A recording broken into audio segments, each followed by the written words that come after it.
What's going on, guys? It is the Gossip Minute with J Belle. With me, of course, J Belle. Welcome back to another episode. And with me, I have a legend, an icon. And no, when I say that, I literally mean that. A legend, an icon. Thank you. You know what I'm saying? Like when you think of Jodeci, yes, you think of JC and JC. How come JC? Casey and JoJo.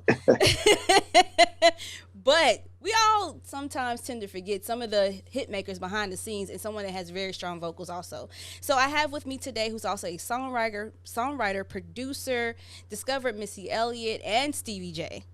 Yes, that's Stevie J.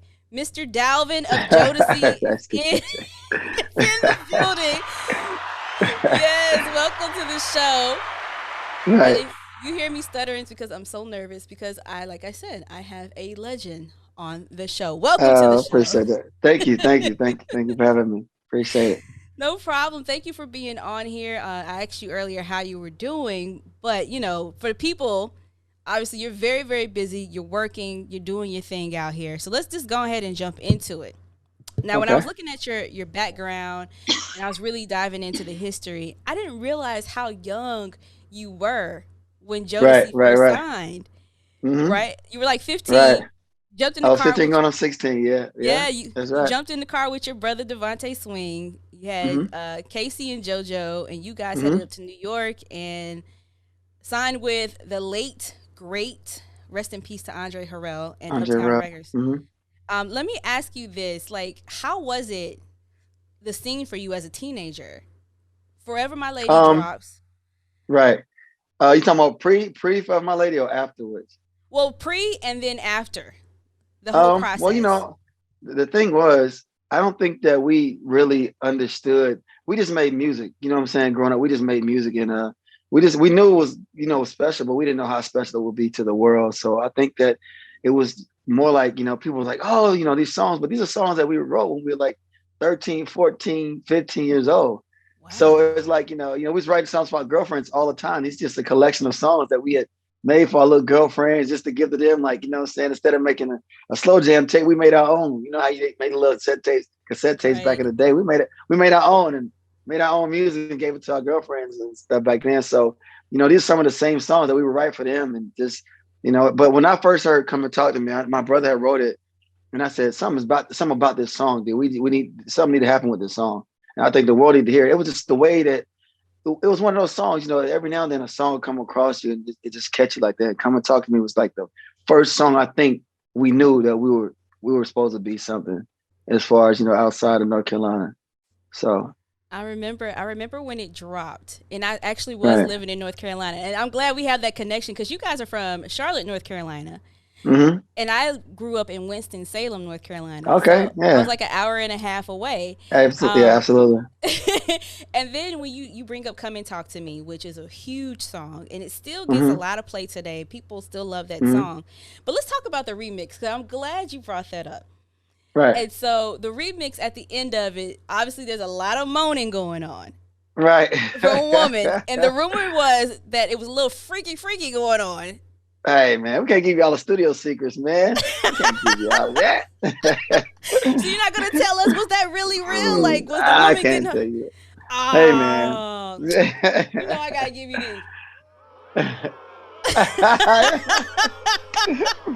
We can't give away all the secrets, man.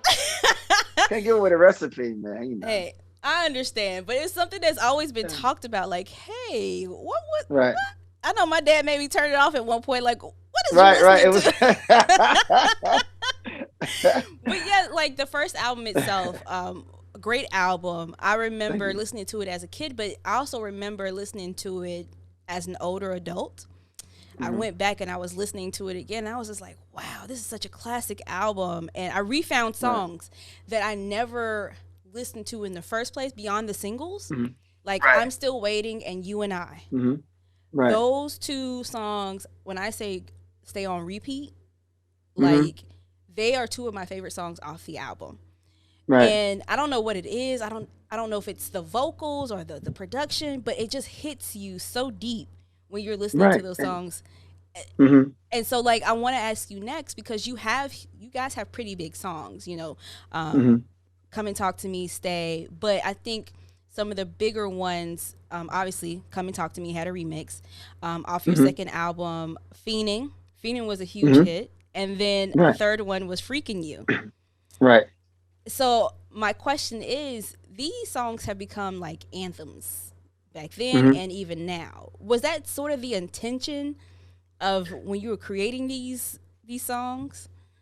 Oh, I don't think it's never the intention. I mean, you always want to admire or like your work, but I don't. I think when you go for that, or like we got to hit it out the park this time, I think that you lose focus. And we just always made music. Like we've always just made songs, not saying, okay, this got to be better than the next one. Or can we make another Forever My Lady or another Come and Talk to Me? Just we just did songs, and we never like try to put on this record like, okay, well, the harmony was like this on this one, or it was never that. It was just every album we went to, we always had a concept of how the album was going to be structured, how it sounded Mm-hmm. sonically and how we recorded it. So it was never like intentional, like this got to be a big record or, we just made the songs and we just released the singles as they came and flowed, you know what I'm saying? So I think that most people try to outdo their last album or their last single, and that's where you just drop the ball at. I don't think we never really went into it with the intentions on making something bigger than the next or creating an anthem. It just happened to just turn to them type of records. I can understand that. I mean, like each album, as you guys grew bigger and bigger, obviously themselves became big albums because you guys were also on soundtracks. Right. Like Mm-hmm. Jason's Lyric. And I Mm-hmm. think I read a couple of other ones. Gangster's Paradise. I think that was the other one, or Yeah, Dangerous dangerous, Minds. dangerous mind. Yeah, Dangerous dangerous Minds. mind. Gangster's Paradise was a Mm-hmm. song. My bad. Yeah, Uh, that's the first song. That's the first single off that. Yeah, that was the First first single the off that Coolio song. single off that album, the soundtrack. Yeah, and so you guys Yeah. you guys got pretty big.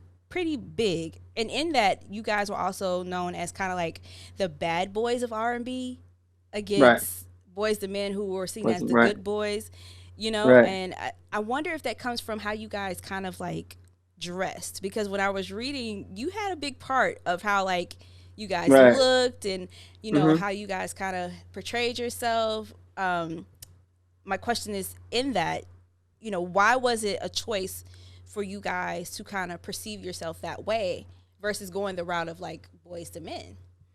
Well, Andre Harrell, he was really kind of disturbed by our image, and a lot of people were at first. And Diddy came along, which was Puff back then, and he helped us facilitate because we wanted to. Our whole thing was it was to be like Bad Boys. We wanted to connect with just normal guys, normal people, because Mm. we said we want our music for guys to be able to play our music just as well as women. The street corner dudes, drug dealers, the hip hoppers, everybody connects. So we didn't want to feel a disconnect of just being over the top as far as like with the sequence and the suits and the this and that and this. Because to me, I think that the way that our music was, it was so it was telling. Like, so you having my baby. These are real life situations. Come and talk to me. Just a gotcha. It was average, average lyrics, but they were just the way they were laid out was just, some guy it could use our songs as like a roadmap. How to approach a woman, how to do that. And I think that that's why guys related and connected with us so much. And they could ride down the street, you see drug dealers bumping Jodeci, so you see these thug niggas just bumping Jodeci, as well as women planners, or they take us to the bedroom and play Jodeci in the bedroom, the dance floor. I mean, we wanted to connect in all areas. So I think that the normal, the more basic and the more average that we look, as far as you can, we get the boots, the jeans. Everybody can go buy boots and the jeans and the leather jackets or whatever, the shades in the back with the baseball hat. So that just became a lifestyle for people. Mm. I'm gonna get the Jodeci boots. I'm gonna get the Jodeci jacket, or it became the Jodeci something, the Jodeci this. So I Right. think that it was more relatable and it was more important to us how we came across, not untouchable. You know what I'm saying? So, and it just turned into like a culture for R&B music, and it turned to that standard for R&B groups to look like Jodeci or to be a Jodeci. Because before else, everybody had the sequins on, the suits and the blah blah blah and this and that and this and that. And now the standard became the sagging jeans, the boots, the tattoos, the earrings, the two earrings, the everything. So that became the standard for R&B music. You So guys, you set a lane for these R&B right. dudes down the Mm-hmm. line. And so I'm glad you brought up some of the looks, because I remember in the Cry For You video, you guys were Right. in leather outfits in the Right. In desert. the desert. Yeah. What But was going? the thing is, what people fail to realize in the desert, the more clothes you got on, the cooler you are. You Yeah, know what I'm saying? true. The less clothes you got on, the faster you burn. So it's like, and we had like this whole road warrior thing in our minds. So people think, oh yeah, I was burning up, but actually it wasn't. It was actually cool. And it was 128 degrees out there, but it was actually cool. You didn't see us sweating or nothing. And we No. had all this black leather on. You didn't see us sweating. It was just like, so it was actually cooler. And people think that we out there, roasted, but we wasn't. Actually wasn't. I always wondered So that because I remember watching the video and I'm like, why you crying for somebody in the desert in leather? You really crying for yourself. nah, it wasn't that bad. It wasn't as bad as people think, though. Just, I mean, I, people think because you got on leather with the sun, it's gonna be hot, but actually, it wasn't. It so you really guys were wasn't. very, very cool. So that, I mean, we dispelled that myth then. I actually live in the Right, desert right now and I get you. right, I totally understand. It's not as bad as people believe when you're right. actually I mean, living I, in it. I You're would I used would to put it. on leather and walk down a strip of veg in the middle of the day, but I'm just saying to actually be in the desert, like you wouldn't. It was hot. Don't get me wrong, it was hot, but it wasn't like we wasn't frying out there. Like it wasn't unbearable. Like I've been Right. in unbearable heat. Like what I'm saying. I wouldn't think about putting on leather, but out there that particular day, it wasn't. We wasn't roasting though. It was just what it was. Wow. Wow. So I got two. I'm trying to get you to break the secret about the girl, but we'll talk about we'll Yeah. so you're not gonna break that studio secret. But I do want to ask you. I want to ask you this because while you guys were blowing up, you're doing really well as a group. You were also producing and writing songs for other artists, hmm including one artist that stood out to me, which is Jewel, who was really big in the on the pop scene as pop music was growing in the Right. mid '90s. How was hmm that process? How did you even meet up with Jewel, someone like Jewel?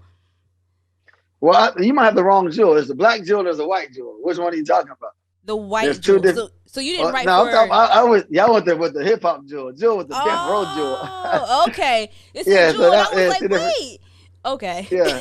Yeah. So you got two different jewels. A jewel that I worked with was on the Above the Rim soundtrack. She was like she's the voice on all the Death Row songs, like the one that's seen on all Snoop records, all Dr. Dre's. The female you hear doing all the funk singing and all the harmony. That's Jewel. But they actually Oh, pronounce the name Jewel.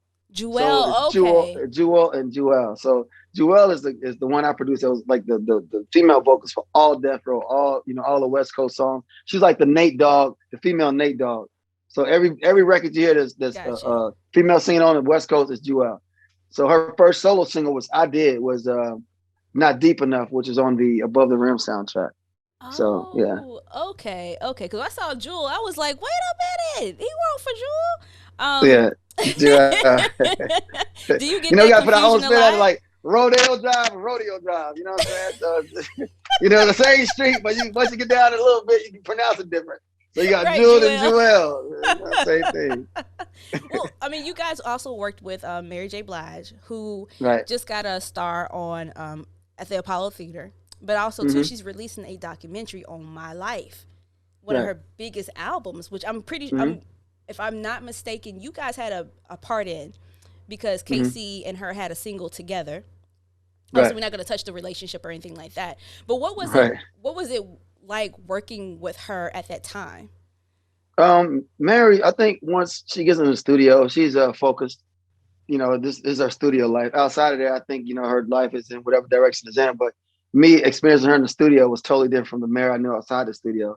Now, once Hmm. she came in, she was focused, and we knocked out. I did the song for it called "No One Else," Oh, that's my and song. thank you. And I did that for her. And it was cool. The studio experience was great. She listened. She's hard. I gave her harmony. It was easy for her to do. Casey was in with us, so he helped out whatever as far as like the vocal arrangements. But it was cool. Like she's totally different in the studio, and I think a lot of great artists are. Outside the studio, they're who they are, and you hear the stories. But inside the studio, they're pretty much focused. That's why you get great songs from troubled artists sometimes. Yeah, Because yeah, it's totally definitely. different when you're in the studio. Yeah, and as we know, like at that time, she really had a lot of stuff going on. She was dealing with a lot of things, and out came my life. And I honestly have hmm to say, besides "Forever My Lady," my life was one of the hugest albums in my life, and I was only a kid.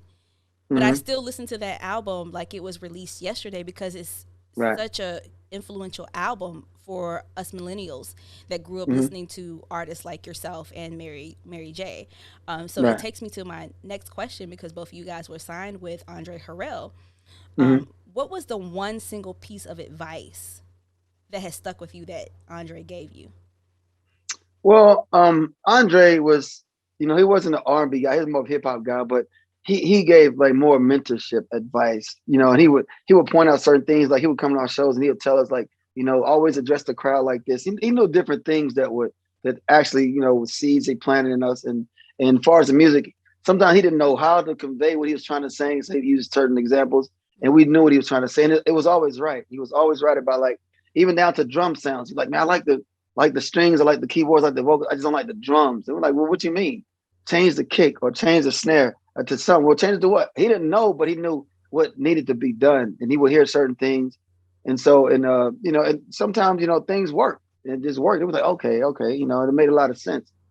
So, and he was really good at keeping us, I think, grounded, because he would always be honest. He never jumped on a bandwagon, whether it was ours, Mary J Blige, no matter how many records we sold, he kept us grounded as artists. He always told us the truth about, whatever situation was. So, and that's great. That's great to hear, and that's great to know, because too many times you hear like really crazy stories after the fact. Right. But I've never heard any bad stories about Andre Harrell as a mentor, and even when he was CEO of his own record company, which obviously comes into play. Puffy, P Diddy, Diddy, whatever he calls himself now, love, right? Change his name. Yeah. Does Diddy Love remind you of Andre? Minus all the partying and stuff. Yeah. Yeah. I mean, he learned a lot from Andre. Andre he was more of a more mellow than Diddy. I mean, Diddy, that's what makes him. He's the party guy. He's the, over the top hype party guy. Dre was more of just to sit back, lay back, and just talk to you.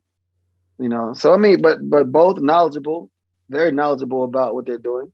Both visionaries, I guess you could say. So a lot, I guess, he learned a lot from Andre. Do you feel like, because you have your own label too, Camp Music, do you feel like you learned a lot watching those two that you've been able to take along with you and show to or pass on to your artists and with your own music as you produce and put out new music? Well, I mean, I pick up knowledge from everybody. Everybody that I see that's very successful as well. Me and Diddy, we started together. We actually, kind of brought him along with us, and he just went on to a different direction, which is great for him. But I know we all had the same kind of struggle in the beginning. So I look at more of people like mentorship, like Andre Harrell, that can, like you said, late great Andre Harrell, and different other people I've been around that a little more, a little more mature into the game that I can actually look up to. Because it's hard to look at sometimes your mentors to get leadership, because we almost on the same level. And it's like, I could teach, you could teach me, I can learn from you, but I can also teach you. Sometimes I like to sit back and learn and not try to teach my teachers, or mentor my mentors. I like to sit back and learn. Sometimes when you start with people, it's hard for them to teach you because you see yourself in the same place, as far as knowledge wise. Somebody might get luckier before you, or somebody might have a different opportunity before you, but doesn't mean they know more than you. It's just sometimes opportunities come knocking at that door before they come to yours. So, I mean, I learn from different people. Like I've sat in office with Clive Davis, Benny Medina, different people. I've sat down with Stevie Wonder. I've sat down with Michael Jackson. I've sat down with Prince, Quincy Jones. And these are people that as a kid, I saw myself being mentored. Right. So, so it's a little different. So, but I look at Diddy and I congratulate his success because he's brilliant at what he does. But as far as mentorship, I look at people that I kind of looked up to as a child or as a younger adult. So yeah, and those are some pretty big names, especially when you name Quincy Jones. Yeah, because so many people. I did a remix for Tamia. Tamia, who was signed to his label, I guess the Quest label, whatever. But he actually came to the studio and we had a long talk. We talked about Barry White. We talked about a lot of different things. And I mean, just sitting there absorbing things that he was telling me, instead of me feeling like we were challenging each other or something. Right. I felt like I was learning, and I didn't have a word for his word. I sat back and listened, shut my mouth and listen. So sometimes you sit down, sometimes when you listen, that's the way you learn. So, yeah. Well, hey, you come a long way, and you part of one of the biggest R&B groups of all time, and then you have your own music too. Yes. I do want to ask though a couple more questions about Jodeci. Then we're going to talk about your music and your new single "And I," because there's also an Uptown series that is coming up on BET. Is Jodeci going to be a part of that in any way? Like, are you guys involved in how you guys are going to be portrayed on the series? And I've heard they reached out to me, and I've heard I don't know if it's still going forward because at one point it stopped, and then it was going, then it stopped. So I don't know where it stands now. But when I when they reached out to me, I was like, well, if it makes sense, just let me see it. And I think all of us in the group said the same thing. If it makes sense, let us see it, because it's hard to do an Uptown series without Andre being at the helm of the ship.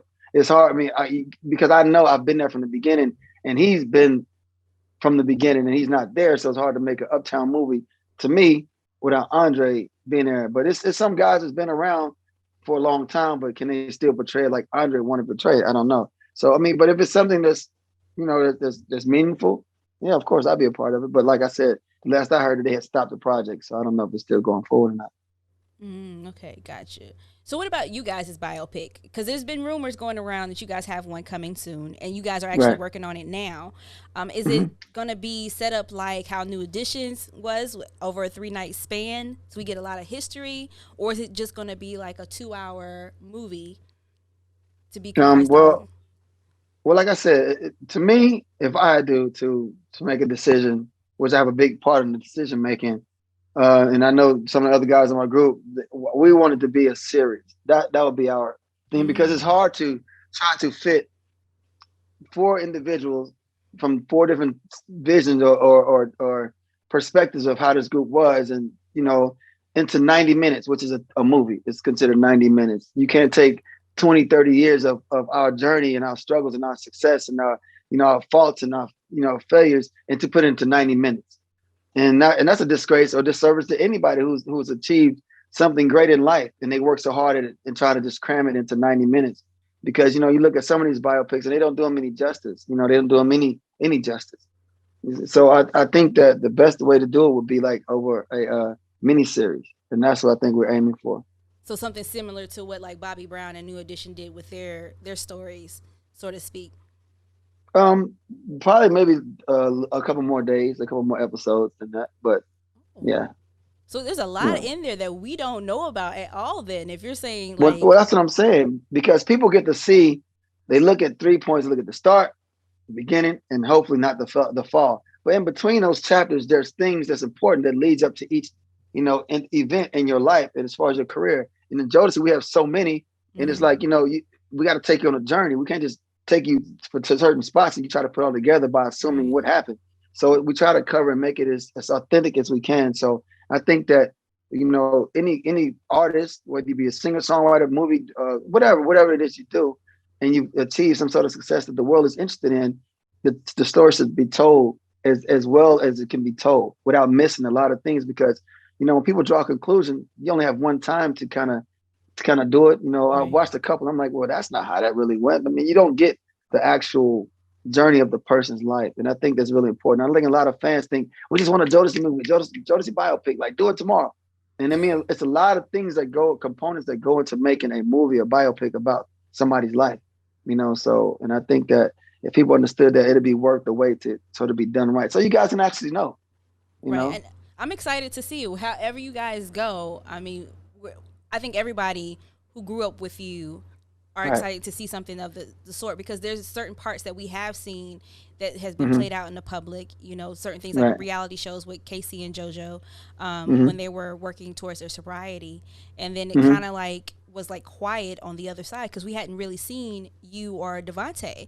A Right. lot of it been focused on the other two members, and so it Right. would be nice to see a full out picture of how everybody kind of, you guys went from this big super R&B group to some of the stuff Hmm. that happened afterwards, and then you guys got Right. back together, worked on an album, and then you guys have kind of separated, but you still together. I don't think Hmm. a lot of people realize that too, because they haven't heard any music yet. But you guys are still Right. together. You guys are still touring together, and working on different things. Which comes to my next question: Okay. will you guys ever do a versus? Yeah, it was right. I mean, we already talked about it. We're not against it. Okay. But it has to be done right. It has to be. We already agreed that we said we'll do verses. It's cool. It's good for for right now. It's good for people to see, and it's good for the artist. It's good for your catalog. It's a thing, especially when you have a lot of extensive catalog like Jodeci. So yeah, I mean, it's not nothing but it's got to be done right. The business got to be handled right, and Right. we off to the races. So We told we who would you see yourself going against? uh well, probably I like to see us in the same arena as Boys and Men. Okay, that's what people Simple, have. simply because everybody's saying Drew Hill and blah blah blah. And I love all these groups. Don't get me wrong. The Right. 112, the Jagged Edge. I mean, I like all these groups, But to me, I think Jodeci and Boys and Men, we started this R&B thing, and although we're different in all so many different ways as far as groups, but we it's kind of like when we first started, it was like, who do you like, Jodeci or Boys and Men? You got the good and the bad. Like you said earlier, the good guys and the bad guys. But we Hmm. both, and we all friends. So, we toured together. It was almost like they put us against each other just because it was four black guys and four black guys. Right. So Right. we're groups. So, although we're two different groups, but I think that'd be the best verses as far as us to have a verses with. Okay, Swiss, if you're watching, this is what we want. Jodeci versus Yeah. Boys the Men. Let's make this happen, right? This is what we're looking for. I want to ask you though, what are some of the, because in the '90s, Mhm. R&B really blew up and even got basically put into their own hip hop genre. Because you had Right. hip hop, you had R&B, and meshed it together. A lot of the R&B got very hip hopish, very hip hop, Right. which is a great thing. We love that. So, what do you think are some of the things that R&B is missing today? Um, the lack of compassion, the lack of passion, the lack of lyrical content, the lack of just harmonies, the lack of just heartfelt music. You know what I'm saying? Because back then I would listen to R&B songs and it's like things I would steal lines and like say to a girl or something. Like you don't get that now. I mean, like really, I don't discredit nothing that's going on now. I'm just saying, like for me, I like to hear songs like when I would listen to old Prince records or you know whatever, Major Harris or Teddy Pendergrass or whoever. I would get lines and like, okay, I'm writing this down. This is gonna be one of my lines, but so you don't really get that now. We just talking about the same things over and over and over and over and over. Hmm. Ice your wrist, get the bag, and blah blah blah. I mean, it's cool, that's fun. But to me, when you think about rhythm and blues, you think about heartfelt things that you're gonna say, how you can toggle somebody's emotions to, just to feel a certain way. So that to me was the music that even like growing up and listen to my dad introduced me to old records from like the 50s, so you got the older James Brown, the older 70s records, Billy Preston's and the, Donny Hathaways and the Stevie Wonders, and you just keep going and Sam Cooks and you listen to these records and then you're like, man, they really saying something I want to say, so but they make you feel a certain way when you heard these records. So Yeah, I definitely, for me, I know in the '90s, even though I was only, I'll say between 5 to 15, big right. part, that music made me feel a way. Even Right. though I was too young to feel it, I still felt it. Right. Like, Exactly. Exactly. and it's Exactly. and now listening to it as an adult, it's a different You feeling, understand it. a Yeah. lot Yeah. It better. hits you Yeah, different. yeah, it's I definitely. go to when we do concerts. I mean, I look out and I see kids, like young kids, young girls, like they no can't be no more than 15, 16, 17 years old. They singing every word to our song. I'm like, how do I even know this music?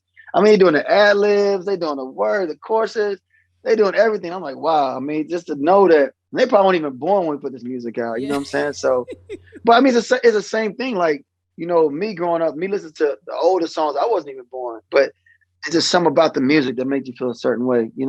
Exactly. And they have great parents that load good Right. music. That's what that is. Right. Good Mm-hmm. music. So let's go ahead and move forward. And I want to ask you, because one of the artists that you discovered, besides Missy Elliott, who needs to get her flowers ASAP on a versus too, but that's a whole nother story, was Right. Stevie J, Right. who we've come to know as part of the Creep Squad on Love and Hip Hop. Um, The Creep Squad. yes, you never seen that? They have like him, Peter Guns, Richie Dollars, and I think it's another Right. Right. dude. Right. So they're part of the Creep Squad. It's Okay. crazy to know that he worked with you and Diddy as a part of.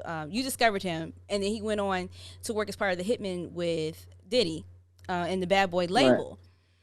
And so seeing him now and people getting to know him in this reality circuit, do you feel like Jodeci would ever do a reality show together? I know we talked about the biopic and possibly a Right. series to learn the story of you guys, but would you guys ever do a reality show?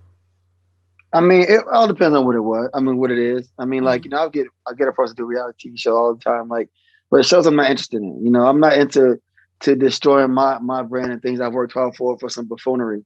You know what I'm saying? It's just if it's done right, then it's cool. Like, but it was what you just said. I'm gonna back up for a minute. You said it's amazing to know that Stevie J worked with us and worked with Diddy, and I found that amazing when I went to VH1. They didn't know how dope of a musician he was. So sometimes it's like, you know, when you make choices to do certain things, it takes away what you're really talented at. He's one of the most talented musicians I ever met in my life. But you know, a lot of people, they get in the sauce when you get to do these reality shows. They forget what you were as an artist first, and it becomes what they want you to be on this show. And you become a character, fixated character on the show. And that's what I'm really kind of staying away from the reality for, because I don't want that to happen to what I've created. Right. And people forget what it was that got me on the show and just look at me as being this character on the show. So, you know, it's part of, I mean, he's one of the most amazing musicians I've ever met. So, but, you know, sometimes they get, you know, so diluted by what they think you are now, like you said, the Creep Squad, or, you know, whatever it is, you know, he's involved with on there. But right. I mean, amazing singer, amazing songwriter, Right. amazing producer, you know, musician. Probably But some like I of the said, biggest hits of the 90s and early yeah, 2000s. but people, like you said, people wouldn't know that though. People don't know Yeah, that I think though. the kids, like people that watch, you know, Love and Hip Hop now, even when it first started, I think that they didn't know that about him. I personally did, because I remember him being with Eve. And I also, you know, watching Mariah Carey with Honey, he was a part of that, and just Right, watching those scenes, because I think they did it behind the music with right, Diddy, and they brought up that stuff, so you know a little bit about his hmm history if you're older. But right. yes, the younger kids, they don't know that about him. They They don't only know, know him right. from reality television. And hmm I think it is kind of crazy that that's the only way he's known, because they're not letting him showcase his musical Yeah, and abilities. that, yeah, we did it. I did a episode with him on I think it was Leave It to Stevie was the show was. Oh, yes, I remember So that. Yeah, his I own. did two Yeah. episodes with him, but we had a scene where we were in a music store and they had like some live instruments set up. Cause I'm a drummer as well, and you know, me and Stevie did a song a long time ago called "Why Can't We" off my first solo album called "Metamorphic" was the first single. And it was a duet with me and Stevie J. So we in the music store, and the scene was just walking around, just like having a conversation, just trying to, you know, associate us with music.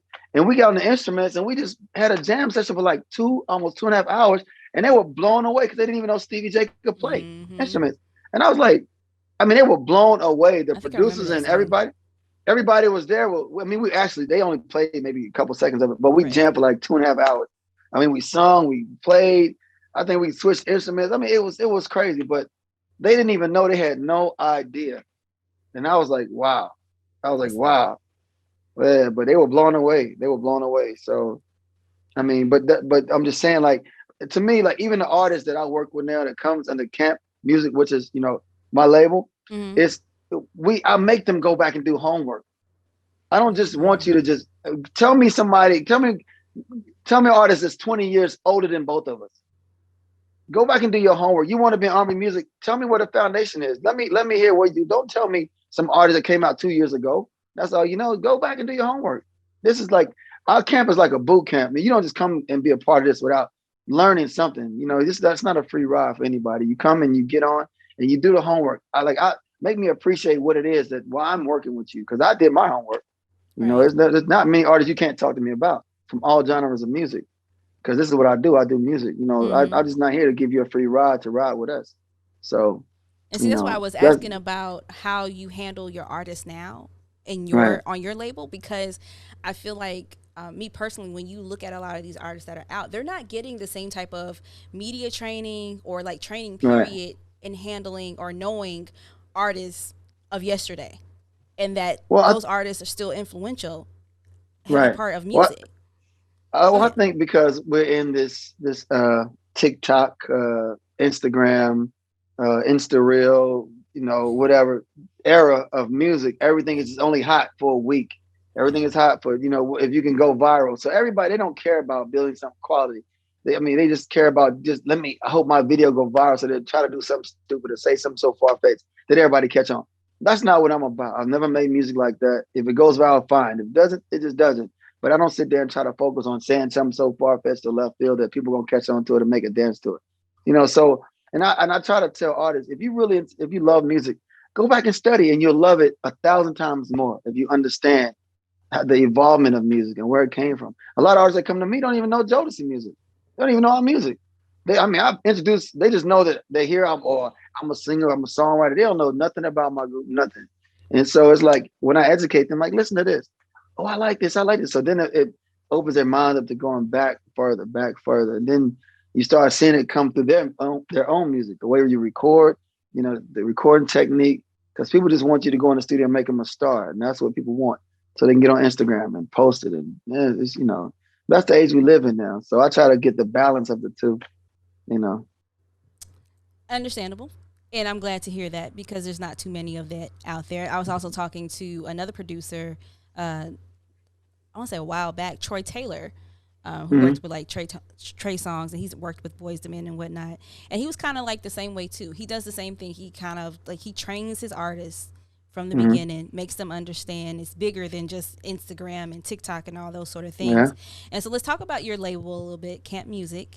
Right. You are running that by yourself. You're also an artist on it. Well, But not what by are myself. My sister, she's okay? my partner. So we make a lot of decisions. We actually came up with this whole camp. We call it a camp movement, but it's actually Camp Music. We came up with this together, and we was like, because artists come to me all the time. I mean, they DM me, they do this and they do this. Because a lot of time I wasn't interested in music because just the direction of music was going in. It just wasn't my forte. Right. It wasn't something I was interested in. So my interest went somewhere else. Then when the pandemic happened, I was in the middle of working on a solo project. And I was like, you know what, man? I want to start making music again. And I want to be just my music. I can release it when I want to, release whatever I want to, and not worry about it. And I want to start working with artists. I got millions of songs. I got plenty of songs. So when the pandemic happened, I actually focused. And me and her, we came up with this whole concept of camp music. It's almost like a boot camp. You come in, we teach you, and singers, songwriters, producers, whatever, rappers. And I just want to start this whole, like back in the day, we have a whole umbrella and people up under you, you can just start releasing artists all over the place. And now that we're independent, I can do it whenever I want, however I want, what time I want, doesn't matter. So, and hopefully one thing will stick with somebody and, from there.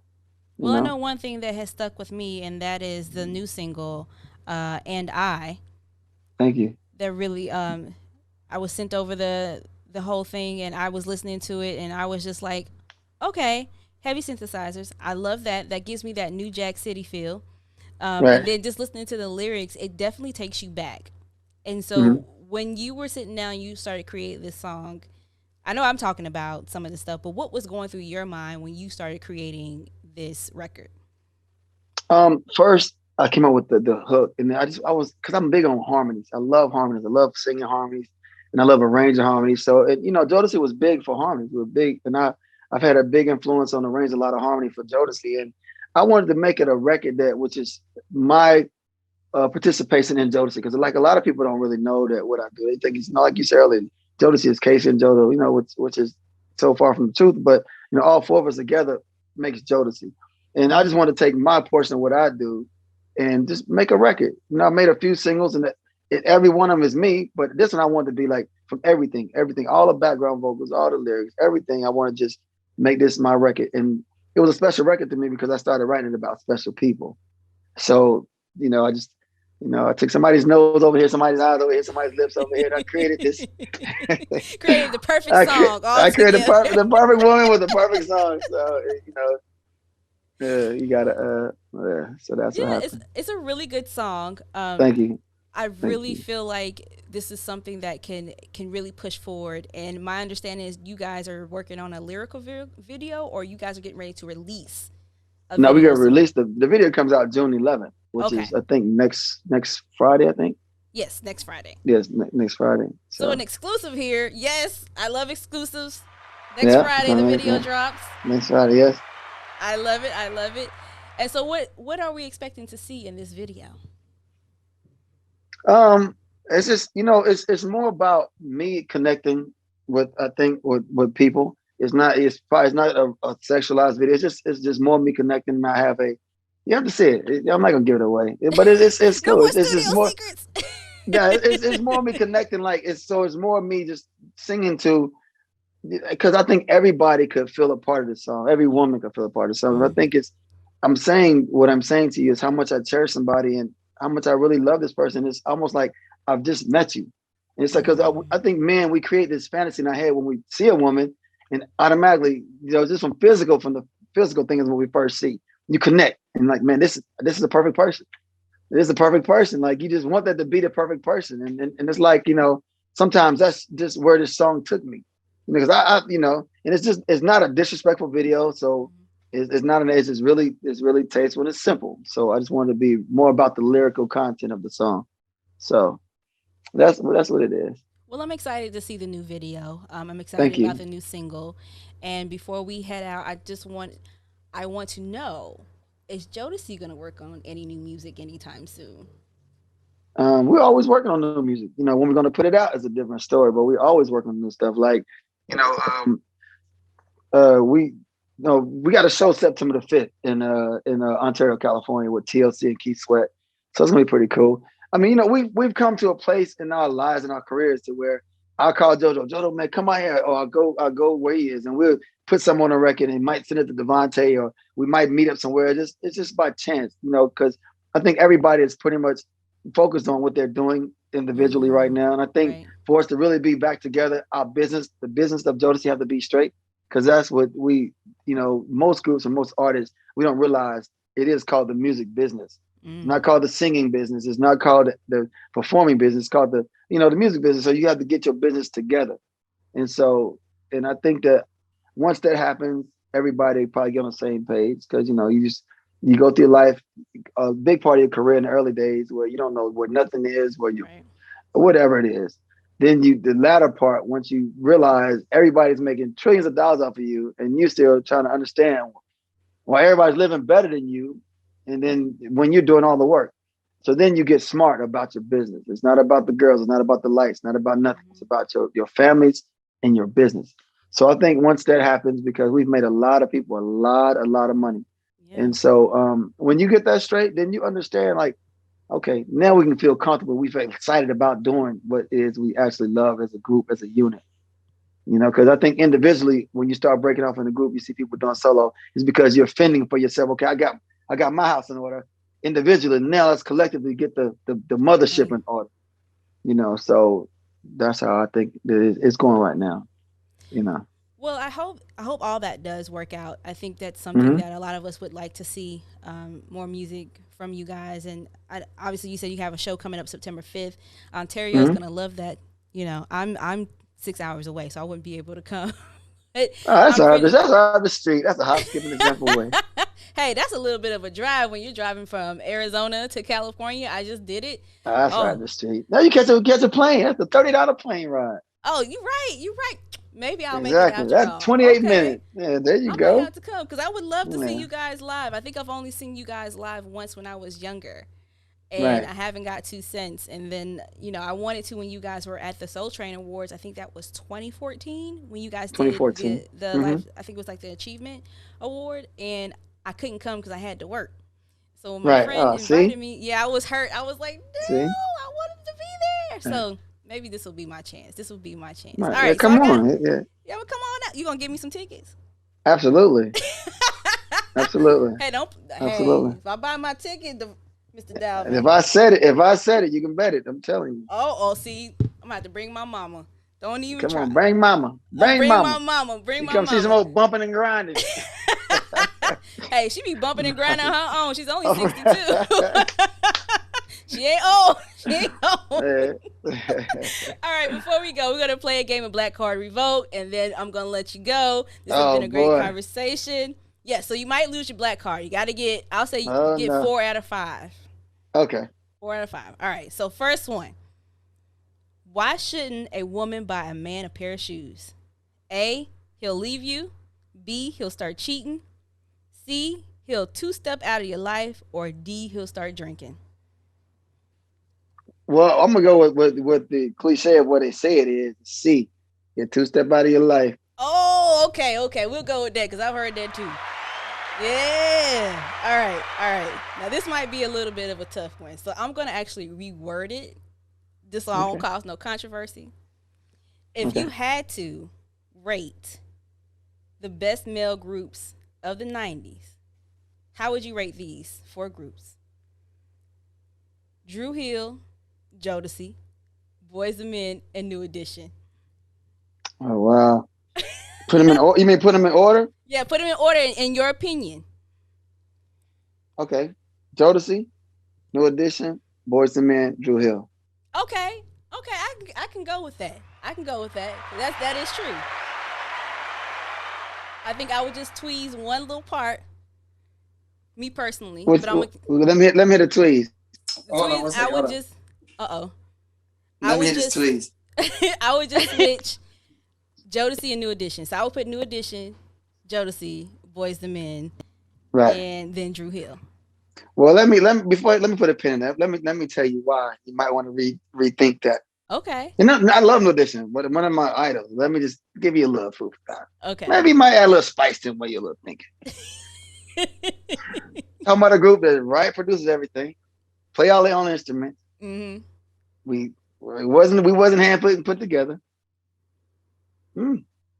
Style ourselves, individual character.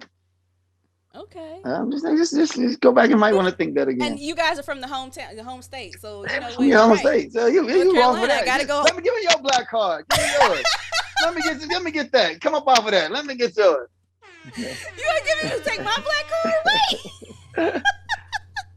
Okay, I'll go. But no disrespect. I love no disrespect. No, don't get me wrong. totally. I'm just all of. It was all for fun. I just wanted to see how you would, respond to it. But I totally get it. You guys did start on your own. And it's funny because you guys are from there, and then Fantasia. Fantasia's related to Casey and JoJo. Anthony Hamilton. You got Petey Paulo. You got the baby. I mean, every generation got something for everybody. Exactly. J. Cole. Yeah. I mean, Michael Jordan. Huh? Hey, there you go. All right. So I'll give you that. I'll give you that one. All right. Next one. Jerome from Martin is a player from A, Detroit. The Himalaya. Oh, okay. You ain't even let me get to it, but there you go. There you go. You already knew. You guys were actually on an episode. Oh yeah, absolutely. Yeah. I remember that. You guys did that, and did you guys also do the Jamie Foxx show, or was that just Casey and JoJo? Yeah, Casey and JoJo did the Jamie Foxx show. So you guys have been also part of television history. Yeah. A few more TV shows. Yeah. Yeah, exactly. I know. I remember Martin, and I remember Jamie Foxx, but I don't remember which other ones you guys were on. We did other ones like the Timbers Bledsoe show. I think we did Moesha. A couple other ones. In Living Color. Okay. A couple others. The '90s shows. Wow. Okay. So speaking of '90s, another '90s show. Here we go. How many fights did the Fresh Prince get into before his mom got scared?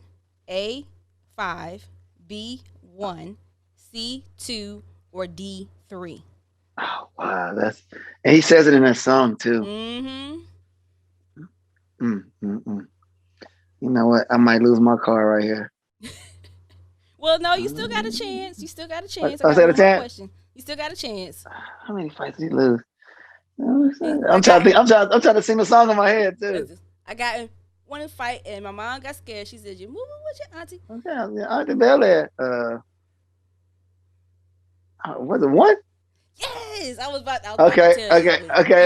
Yeah. All right, last one. What does it mean if she, this is according to Mama, if she dreamt of fishes last night? A, bad luck. B, somebody's pregnant. C, somebody's getting married. Or D, money. Somebody's pregnant. Oh, you kept the black card. He got to keep his black card, guy. Okay, yeah. All right. That's pretty fun. I like that game. It's pretty cool. Thank you very kindly. I like to make it a little bit fun at the end, so that people don't be like, fun. "Well, she's asking all these questions," but dang, That's cool. I like that. I appreciate it. Mr. Dalvin, thank you so much for being. Thank you for having me. Thank you. I had a blast. So did I. Stuttering because I'm so nervous. But that was all good. But you can follow me at Instagram at Mr. Dalvin, Twitter at Mr. Dalvin, and Facebook Dalvin the Great if you still use Facebook. So, and subscribe to my new YouTube channel, Mr. Dalvin Official. So the video comes out June 11th, and catch us September the 5th in Ontario, California with TLC and Keith Sweat. Oh, that's gonna be a good show. And look out for Camp Music. Camp Music is coming. My artist coming. My album coming. More singles coming. from Mr. Dalvin, and hopefully some Jodeci stuff come down the line soon. So yeah, And I Mr. Dalvin appreciate is it. singing on "And I." Ah, It's crazy because you listen to the old Jodeci records too, right, and you don't hear a whole lot of like you singing. And then right. I was like listening to and I was like, wait a No, you just don't minute. hear me. You just don't hear me singing lead, but I'm singing on every record there is on the album. Right. That's what I should say. I Yeah, never heard you sing lead. right. But when I listened to I was like, I had this dumb look on my face. I was like, I didn't realize how strong of a vocalist you are. Right. Okay. I was just And, amazed. I'm not, I appreciate it. right. I was just like, I was really amazed. So the record is really good, guys. Thank Make you. sure you Thank listen to you. it. It's on Spotify right now. Is it on all streaming services or just It Spotify? is. It's on Okay. all streaming services, Apple Music, Amazon Music, everywhere. Everybody's streaming records. So, Okay. and by Mr. Dalvin.